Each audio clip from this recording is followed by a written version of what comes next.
welcome to another edition of the 1% Better podcast with your host, Rob O'Donoghue.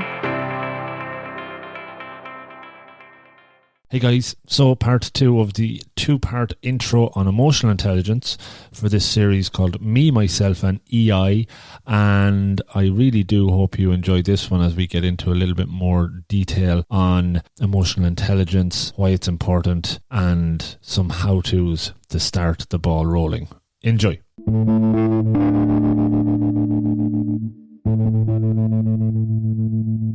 Hey folks, welcome back to the series on emotional intelligence, and in this second part of the intro we're going to talk about why emotional intelligence is of value or beneficial, talk about applied EQ, so some examples in different parts of your life where you can see emotional intelligence, the signs of high and low EQ and how it's related to performance, how it's related to leadership, touching on EQ and ego, and some basic elements of developing EQ, and hopefully that'll give a good rounded view of the whole area before we dive into the next episode, which will go into detail on a different topic in this area. Okay, so why is EQ or EI important?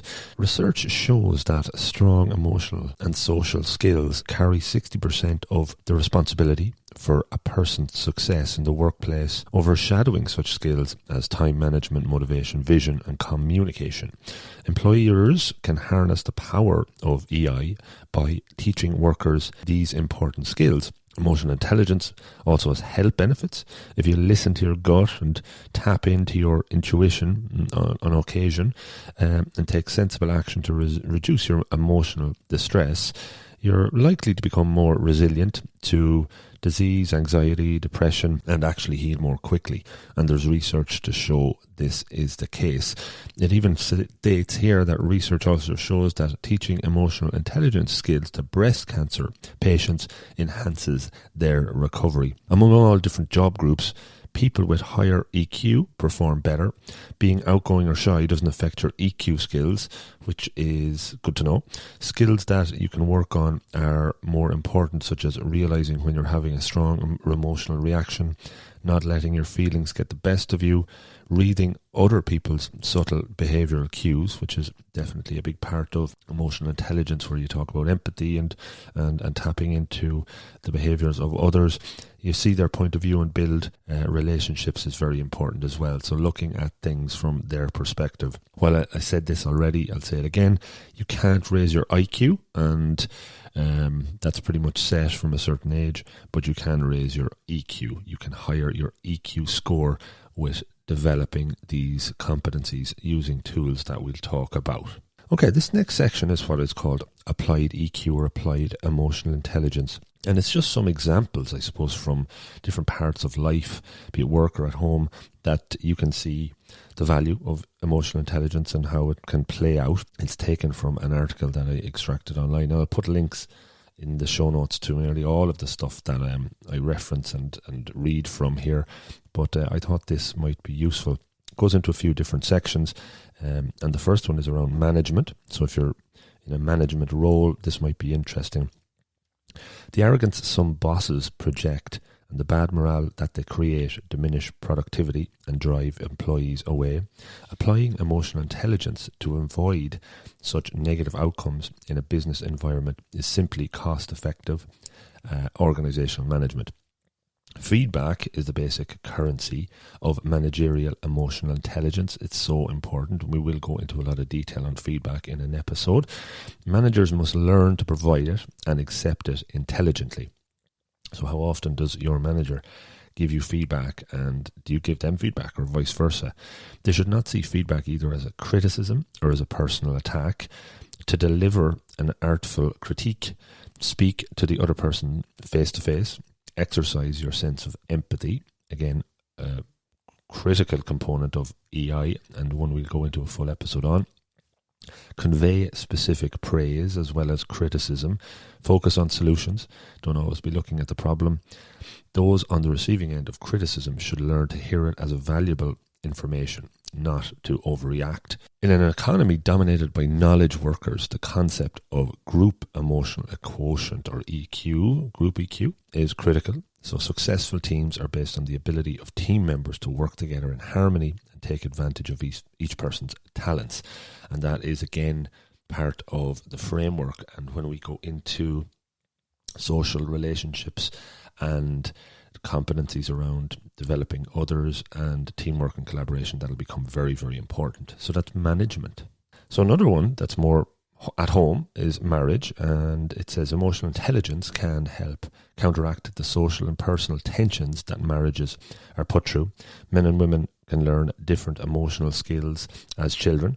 Harsh criticism is a key warning sign of trouble in a marriage. For harmony, people must learn to criticize an action without attacking the person who committed the act. Personal attacks leave people feeling ashamed and defensive and can trigger the fight or flight responses. And that actually ties in with the amygdala, which we talked about in the brain earlier. So everybody probably gets into arguments, but it's being aware when that happens and not reacting. Developing your impulse control is critical here, and staying in the moment, not freezing and not fighting or flighting, but just letting it settle in and then taking the required next steps is definitely a skill that you can develop. I know from personal experience that's one I've managed to work on a lot over the last few years, and I think with that it definitely brings value, and it's very important. Another one that you might think about, but as it ties into the home life, is child raising. Studies of children show a decline in their emotional health across the industrialized world. This trend is reflected in widespread withdrawal, anxiety and depression, attention disorders and delinquent behavior. Children and adults should be trained in the 5 key emotional intelligence skills or segments from an early age. And I think there is more and more of a drive now in schools to start looking at emotional intelligence as something that can be taught and given attention to. EQ is not really looked at that much, certainly when I was going to school at all, but I think there's more and more perspective given to it now. As you probably know, mindfulness and meditation classes are happening more and more, which is great, and that certainly helps with self-awareness and tapping into who you are and what's going on for you. And the sooner we get kids into the habit of that, as well as adults, the better and the more value that it'll bring. A final section here on the applied EQ is around medicine. So the emotional brain is closely tied to the immune system. Stress makes people more susceptible to infectious diseases. Hostility has long been associated with heart disease, but any intense negative emotions can harm your physical well-being. Relaxation exercises are good for a countermeasure, so is self-confession, and talking about problems even enhances your immune function even. Doctors should learn that managing feelings is a form of disease prevention, and that patients do better when their psychological needs are met. And I've heard it recently more and more around prescribing, instead of medicine in the form of tablet and chemicals, medicine in the form of exercise, medicine in the form of talking to somebody and joining a social group, because the value and the benefits of those are absolutely massive, and more people get fit and get exercise and maybe join some sort of community. They can add value, and that touches on so much of the different competencies in emotional intelligence. So that's some examples of the applied elements of EQ. So the next section talks about how do you know if you have high or low EQ, or if somebody has. And I have a table around low EQ here, and just some words associated with traits: unhappiness, frustration, emptiness, bitterness, depression, instability, low self-esteem, experience failure, dejection, anger, dependence, loneliness, stress, and having a fragile ego. They're all things that are considered characteristics of somebody with low EQ. And maybe just going into some examples and a little bit more detail on a few of these. So if you get stressed easily, when you stuff your feelings, they quickly build into the uncomfortable sensations of tension, stress, and anxiety. And we will do a full episode on overcoming stress and overwhelm. Unaddressed emotions can strain the mind and body. Your emotional intelligence skills help make stress more manageable by enabling you to spot and tackle those difficult situations before they escalate. So have you ever been in a situation where you maybe had confrontation with somebody and it caused you to stress, but you did nothing about it, and maybe the easiest path there would be to go back and talk to that person and try and smooth things out, but you left it sit for a long time, and that can build the extra levels of stress higher. So people who fail to use their emotional intelligence skills are more likely to turn to other less effective measures and means of managing their mood. And as a result, they're twice as likely to experience anxiety, depression, substance abuse, and even thoughts of suicide, which is quite drastic. But it is failing to use your emotional intelligence skills or tapping into them that can exacerbate stress for sure. Another one is you have a difficulty asserting yourself. So people with high EQ balance good manners, empathy and kindness with the ability to assert themselves and establish boundaries. This tactful combination is ideal for handling conflict. When most people are crossed even, they default to a passive or aggressive behaviour. Emotionally intelligent people remain balanced and assertive by steering themselves away from unfiltered emotional reactions. This enables them to neutralize difficult and toxic people without creating enemies. So have you, in a situation either at work or at home, confronted somebody and you had your clear, assertive topic that you wanted to talk about and how you were going to deliver it, and you stayed calm, but maybe the other person didn't. Maybe they reacted, their impulse control took over again, and it just spiraled. Those scenarios definitely show the different sides of EQ and how that can be managed or how it can't. And being aware of it, and that happens, it happens to everybody. Just because maybe in one scenario you're okay, the next time something else happens, you don't react as well. That is part of EQ, and areas like emotional impulse control, as I mentioned, is one you can develop, but it goes back to self-awareness. Another one is you have a limited emotional vocabulary. All people experience emotions, but it is a select few who can accurately identify them as they occur. The research here says 36% of people can do this, which is problematic because unlabeled emotions often go misunderstood, which leads to irrational choices and counterproductive actions. People with high EQ master their emotions because they understand them and they use an extensive vocabulary to do so. While many people might describe themselves as feeling bad, emotionally intelligent people can pinpoint the actual emotion. Is it irritation? Is it frustration? Is it downtrodden? Is it anxious?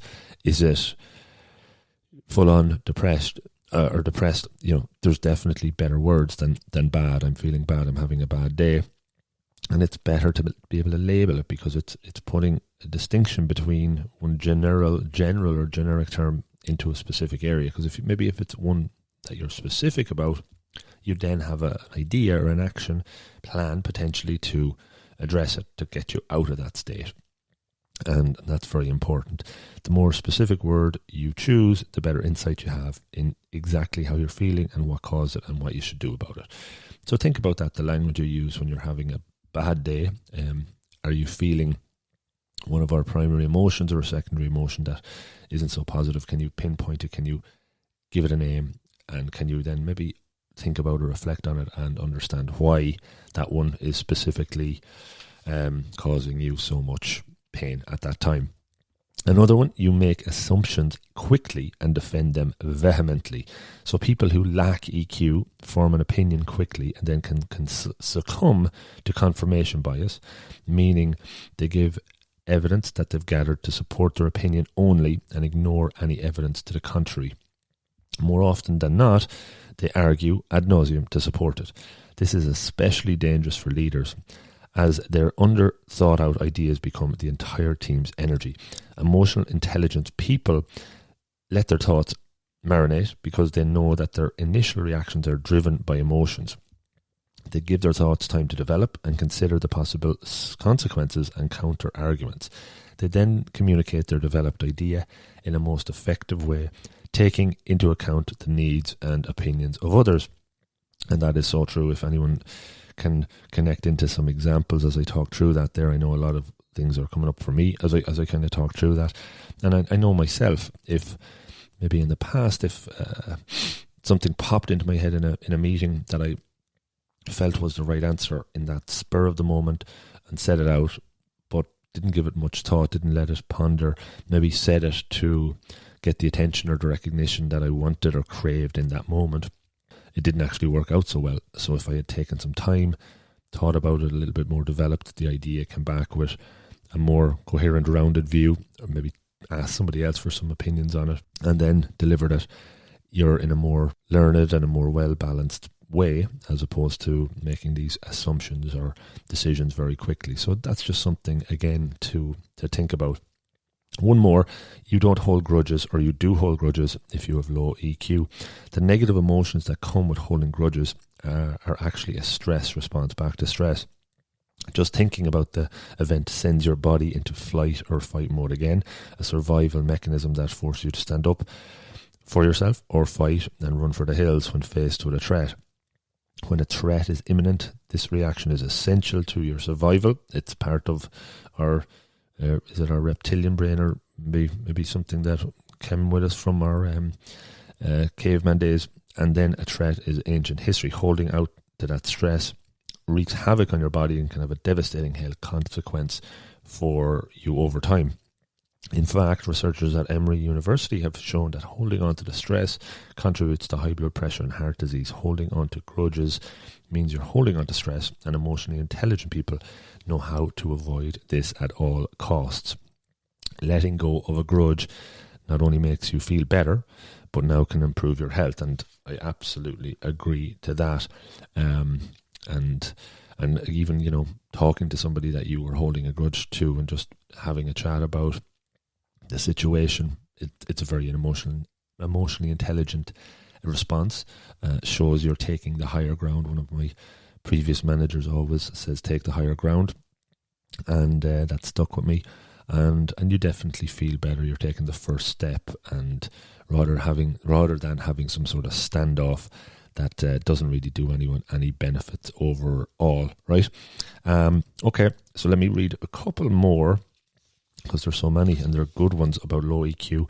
You don't let go of mistakes. Emotionally intelligent people don't distance themselves from their mistakes, but they do so without forgetting them.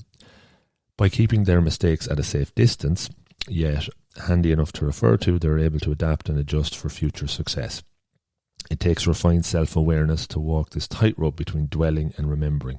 So you're reflecting on it, learning from it, but not hanging on to it. That's very important. Dwelling too long on your mistakes makes you anxious and gun-shy, while forgetting them about them completely makes you bound to repeat them. This tightrope balance definitely stands out for me. The key to balancing these lies in your ability to transform failures into nuggets of improvement, and this creates the tendency to get right back up every time you fall down. And that again taps into resilience, which we will talk about in another episode. So there's a few. There's definitely more. Again, if you type in examples of low EQ, you'll get more, but I think we've hit on a couple of interesting ones there. Maybe one final one is you don't get angry. Emotionally intelligent people tend to control their anger. Emotional intelligence is not about being nice. It's about managing your emotions to achieve the best possible outcome. Sometimes this means showing people that you're upset, sad, or frustrated, naming your emotions again. Constantly masking your emotions with happiness and positivity isn't genuine or productive. And if you have high IQ, you can see the people that are constantly putting on that happy-go-lucky frame when maybe that's not the reality, and you can see through that, and that taps into authenticity as well. So emotional intelligence people employ negative and positive emotions intentionally in the appropriate situations. So, again, I've read a lot about being happy too much of the time is not a good thing, because you miss certain things. You're blind to reality in some ways, and that can lead to challenges itself. So labeling your emotions and angry, maybe isn't the right word, but being negative and positive can bring its own benefits. So there's a good list of EQ, low and high, and ones that you can ponder over, and hopefully a few of those have hit home and give you something to think about. And just actually something I missed there, back at the start of that piece, I talked about high EQ traits or words that low EQ words that associated with that whole spectrum. And for high EQ, some words that you might think of, probably touched on them: happiness, elation, peace, awareness, acceptance, comfort, high self-esteem, satisfaction, contentment, freedom, appreciation, motivation, desire, and a balanced ego. Do many of those stand out? If you were to do a self-assessment, how many of those are prominent for you? Gives you just kind of an insight of terms and words that are associated with both high IQ and EQ. As I was doing the research, a lot of stuff kept coming up around high EQ and high performers. So I've just a few bullet points here, just that I'd share these at this juncture. When emotional intelligence first appeared to the masses, it served as the missing link in a peculiar finding. People with average IQs outperformed those with the highest IQs 70% of the time. This anomaly threw a massive wrench into the broadly held assumption that IQ is the sole source of success. And as I read that, I remember that was one of the key things that I took away from Goleman's book when I read it the first time, was that in university or in secondary school, when you were there, and if some of the students were the straight A students, when they went to university or to the working world, that didn't always map completely to becoming the highest performers in the working environment. Whereas some of the more middle of the road, like myself in secondary and maybe university, were high EQ middle of the road, have tended to do a little bit better when it got into the world of business and the corporate world, because EQ tends to be connected very closely with performance in that environment, because you're drawing on a different set of skills, which is interesting. And that, I remember at the time, stood out for me, giving me hope, I think, in my corporate career. Decades of research now point to emotional intelligence as being a critical factor that sets the star performers apart from the rest of the pack. The connection is so strong that 90% of top performers have high emotional intelligence. Emotional intelligence is the something in each of us that is a bit intangible. It affects how we manage behavior, navigate social complexities, and make personal decisions to achieve positive results. And just a few bullet points, facts that I pulled out. Just because you have high IQ doesn't mean you have high EQ. Top performers within any given group generally have the highest EQ. Mid-level managers and customer service representatives typically have high EQ, so those dealing with customers a lot of the time have that intuition, have that ability to understand, listen, ask the right questions, and empathize with the customers and get the better results. EQ changes over time. People typically get more emotionally smarter as they age, and that's just through life experiences more than anything, as well as some of the development skills you can put in. Pay attention to your emotions and learn to govern these. Listen respectfully to people and pay attention to their feelings. This is just some advice. Cultivate interpersonal relationships for greater personal and career satisfaction, and improve one small area. This is again just advice. One small area of your emotional intelligence, and the benefits will continue to grow. So that's just interesting facts around EQ. Okay, we're near the end of this first kind of general introduction, and there's just two more sections I wanted to touch on. The first one is around EQ and leadership. So we talked about high performance and EQ, but EQ and leadership, and explain why this is so important. And leadership and EQ, as I said, will be touched on in more detail down the road. But one of the things I like to do when I'm doing a group coaching session is start with an exercise around thinking of a leader you admire, and ask individuals to kind of take a minute, what leader comes to mind, and think about a key trait or traits that stand out in that leader. And then we share that back and kind of do a brainstorm or put all the kind of key ones on the board. And what always stands out for me is that the key traits or behaviours are very much in line with the emotional intelligence framework. It's very rare, if at all, that many of these skills or competencies that stand out that make these people think they're great leaders that are inspired by them are technical skills. it tends to be communication or the ability to be empathetic or inspirational or helping others, service to others. All of these are absolute core emotional intelligence competencies. And that just kind of reinforces why EQ and leadership are so locked together. And that's just one thing I wanted you to kind of think about. When you think of a leader, what stands out? And then does it map to many of the topics we touched on already? I'm sure it will, as we get into the latter episodes, become very, very clear as well. So this next piece is just about ego. And what about leaders that have ego? Is this good or bad? And I took a book summary from a lady called Jen Shirkani, and the book is called Ego versus EQ, How Top Leaders Beat 8 Ego Traps with Emotional Intelligence. And maybe it's something you want to check out. I'll put a link in the notes again. But I'm just going to read a few little bits of segments here from these 8 ego traps, and I'll read through it. High executive level leaders often allow their inflated egos to undermine common sense and smart decision making. According to Jen Shirkani, you can find the remedy for that by tapping into your EQ or your emotional intelligence. So one of the traps here, ignore feedback. People aren't drawn to perfection. They are inspired and influenced by vulnerability, humility, and courage. Leaders who are unwilling or unable to recognize their own deficiencies are much more likely to sabotage their careers. Though listening to criticism is difficult, particularly for executives with formidable egos, ignoring or not soliciting feedback can be detrimental to your business. If you are unaware of the impact of your actions, you create barriers between you and your staff members that undermine your authority and credibility. A high degree of self-awareness correlates with success in driving results and managing talent.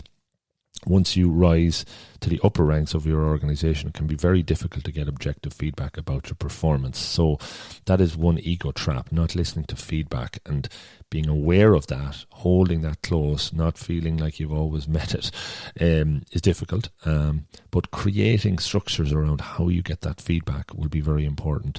And again, we do talk a lot of feedback in the future, but just this is tapping into ego, leadership, and EQ.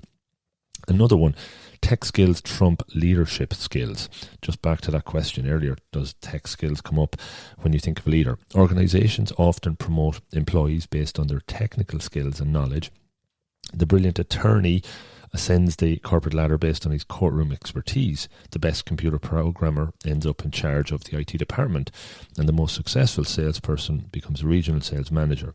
Companies hand out promotions for achievement without considering future manager leadership and people skills. And that's another trap. EQ skills become even more important the higher you rise up your company.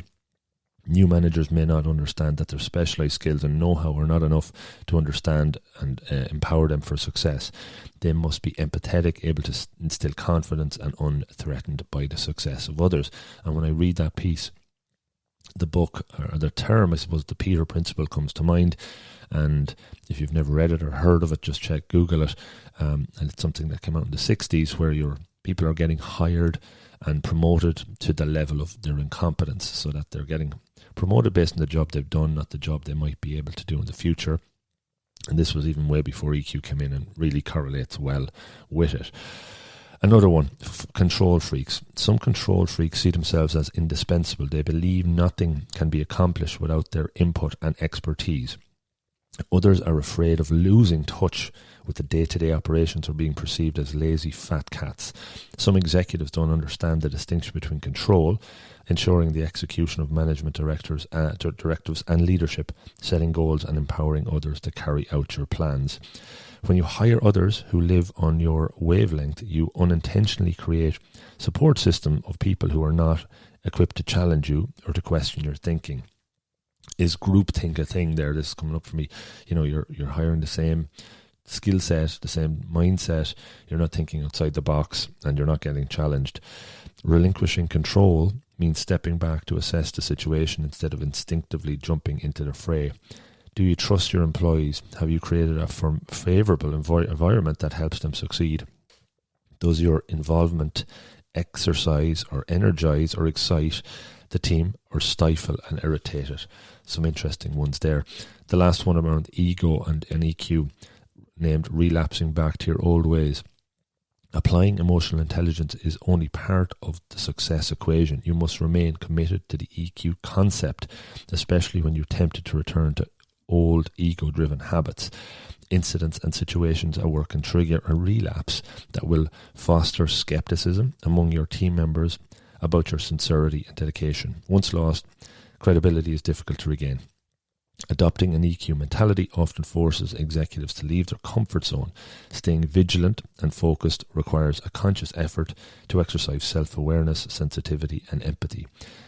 If you feel yourself slipping, take time for self-evaluation. Acknowledge that you aren't perfect and let your flaws show. Your employees will admire you for committing to emotional intelligence.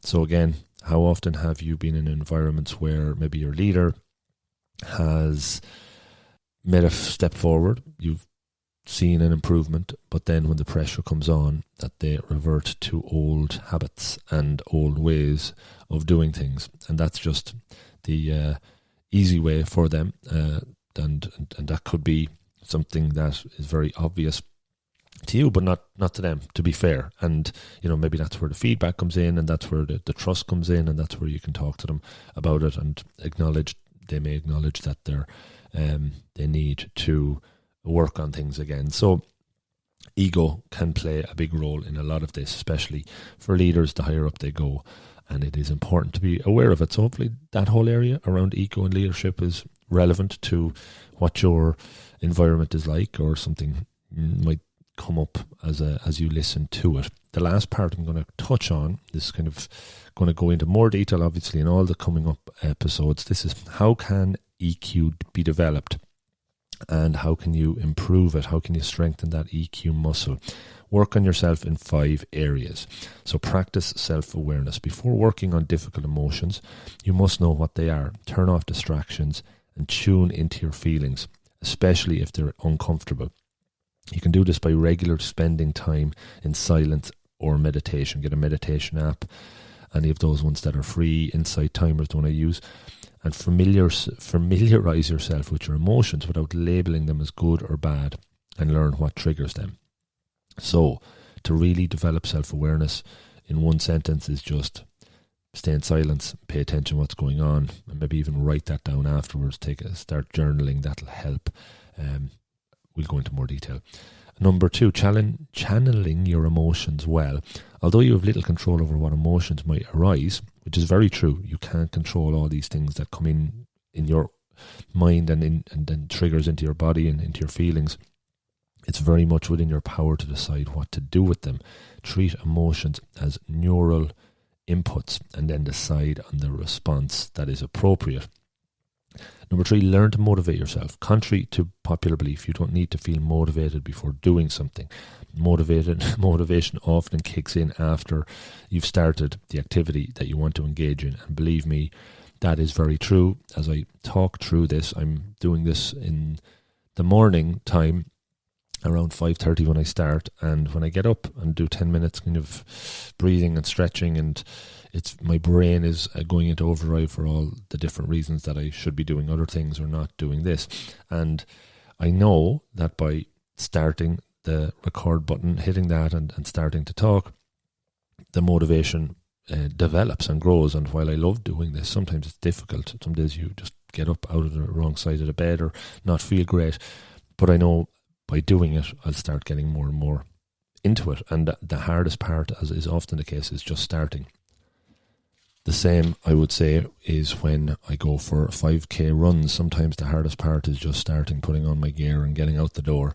And others have connected and related to that as well. So go by the doing something principle and take action regardless of whether you're in the mood for it or not. More often than not, getting started will spark the motivation to keep going. And I absolutely agree. Number 4, recognize emotions in others to create healthier relationships. So this goes into the sections of social relationship, which we'll dive into in detail. But In order to cultivate better relationships with your spouse, relatives or loved ones, learn to understand their emotional needs. Increase your empathy skills by becoming a good listener and sharing your vulnerability with others. Try to understand other people on their own terms instead of using people for your own benefit. Be empathetic, seek to understand what's going on, then you can relate to it. And then compassion, what can you do to help them in those situations?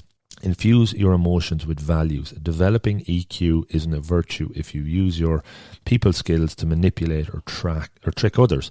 Hence, you need to define the values you want to direct your emotions and the actions they invoke toward. And I will put a link in. I did an episode on how to figure out your own core values. Did this about 2 years ago or 18 months ago at the time of recording, and I have an article, a blog on it as well.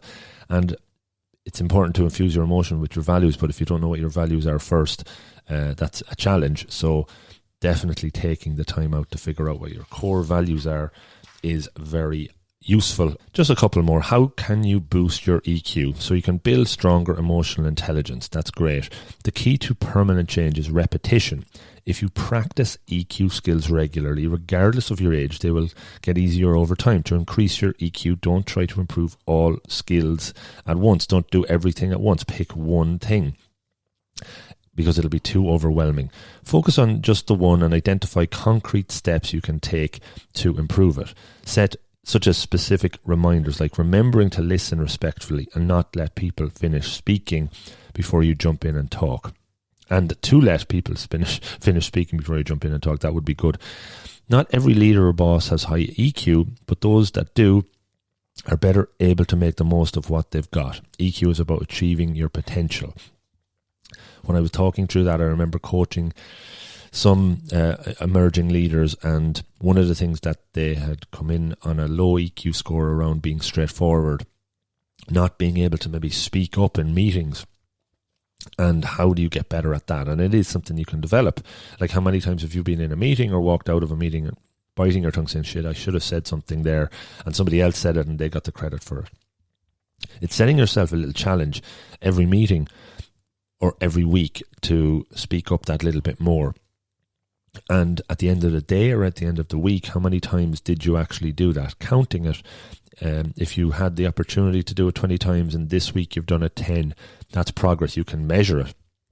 And over time, you just build that into a habit and you forget about the consequences of opening your mouth and maybe getting negative feedback, and it plays into your ongoing developing of that skill of being straightforward. As an example, there are so many out there, but this is just one. It gives an example here. For example, musician Ray Charles' life changed when he finally released the grief he felt at losing his mother. He embraced his emotions and used them to fuel his musical talent, even incorporating an anguished cry into his trademark vocal style. Knowing himself and using his emotions in his work helped him achieve his personal competence. Knowing thyself is very, very important. Another one, become an anthropologist. People with social skills that are poor are unaware of the impression they make. Take, for example, a boss who cuts off staff members when they speak. A skilled human resources manager could survey that boss's employees and provide useful, eye-opening feedback. By taking small steps to correct any communication problem, the manager could then vastly improve staff relationships and retention. Listening is another example, as a critical but often forgotten skill.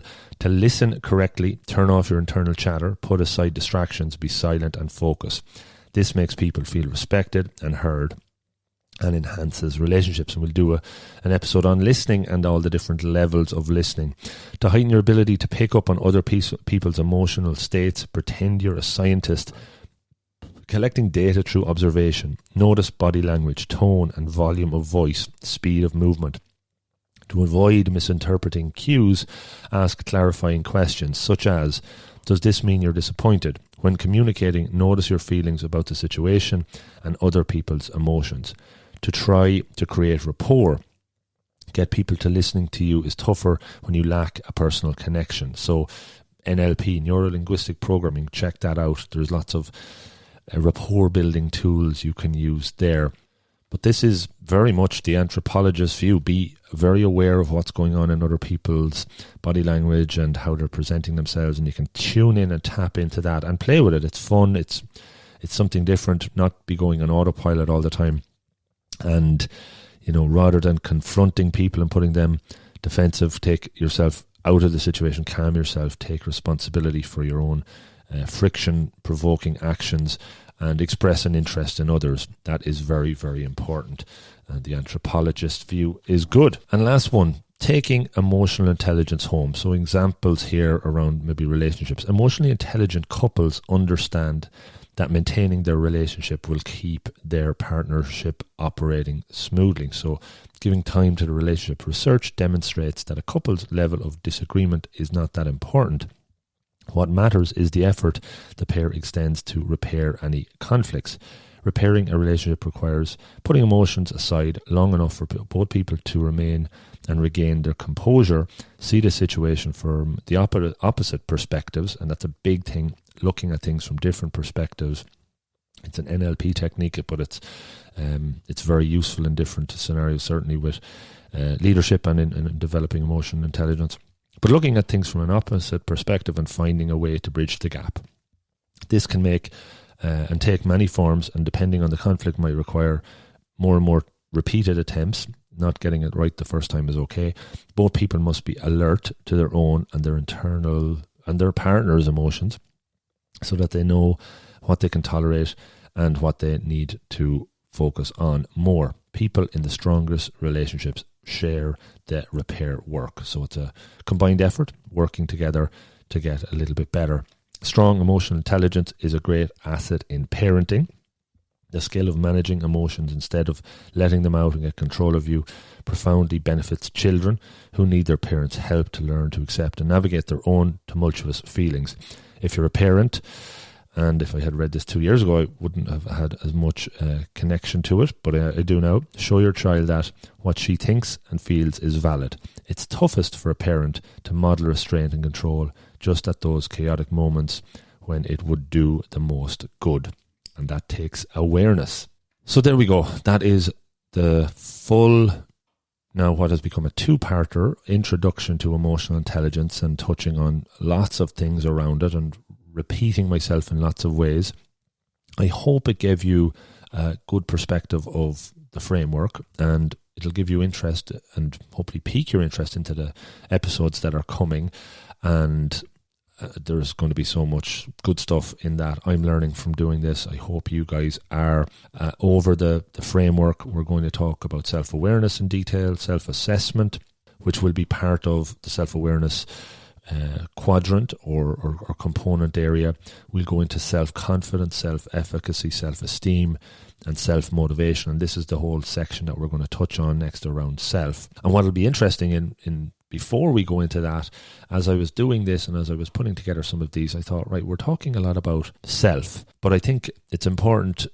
We're talking a lot about self-awareness and self-confidence and efficacy of self, not really addressing what is self and kind of pulling the layers back on understanding that, because it's a term we use automatically all the time, but probably don't question what we really mean and what a psychologist's view or even a philosopher's view on self is. So I wanted to put a full episode together with self as the topic, and I'm delighted to be recording an interview with a doctor from UCC focusing on self in the near future, but that'll be coming out directly after this one, and hopefully one that you can listen into and learn something about the self, because I'm very excited about that one. So there you go. Hope you're on board. Hope you enjoyed this. Lots more to come, and we'll continue with 1% Better interviews as well. Some of them are going to be tied into this, some of them aren't, but we'll just keep releasing. And as I said, there's links in the notes for this episode to a lot of the stuff that I talked about, and hopefully you enjoyed it. Thanks for listening. Please do share it with others if you think they might get something out of this. It's a bit of an experiment from my perspective. It'll get different and change and develop as we go through it. And thanks for listening to me, probably in a very croaky voice for the last 45 minutes in the last episode. I've been suffering a little bit, but hopefully that didn't deter from your enjoyment. Okay, have a great day. Thanks for listening. Good luck. Hey folks, thanks so much for listening to the show. If you enjoyed it, could you please consider helping me extend the reach of the podcast that a little bit further? You can do that in a number of ways. The number one way is to subscribe on your app of choice. This helps me with the chart ranking, leading to more folks stumbling across the podcast and checking it out. You could also repost it on your social media channels. Any of them would be great. And maybe even tell a friend in person or over the phone. Pick up the phone, give them a call and tell them about the 1% Better podcast. Tell them about this episode or one that you've heard in the past. Any will do. I would really appreciate it. In the last year, we set up a 1% Better Slack community, which you can join for free and interact with me and other members of the community and improve through holding each other accountable and sharing monthly challenges. It's a lot of fun. Check it out. I'm into season 4 of this incredible journey, and the more of these interviews and solo shows that I research, record and share, the better I believe that they get, and more loaded with actionable takeaways that you can learn from. I know I've learned so much from it so far, and it's always really, really fulfilling and rewarding when I hear from you on what you took from it. So do reach out, rob@robofthegreen.ie. And of everybody that listens, 90% listen and enjoy, but only around 10% actually take action, write down takeaways and put them into practice. I am convinced that if we can move that number a bit higher, the listeners will not only make steps forward towards their goals, but they will be more fulfilled and happy and better. Change doesn't happen overnight. It is hard, but it's all about taking the first step, whatever that is for you. You can absolutely do this. Make a plan, be deliberate, take action. Don't overreach. Start with those small incremental improvements, and over time you will see great progress. It's all in the pursuit of betterness. So again, thank you so much for listening. Good luck and stay safe.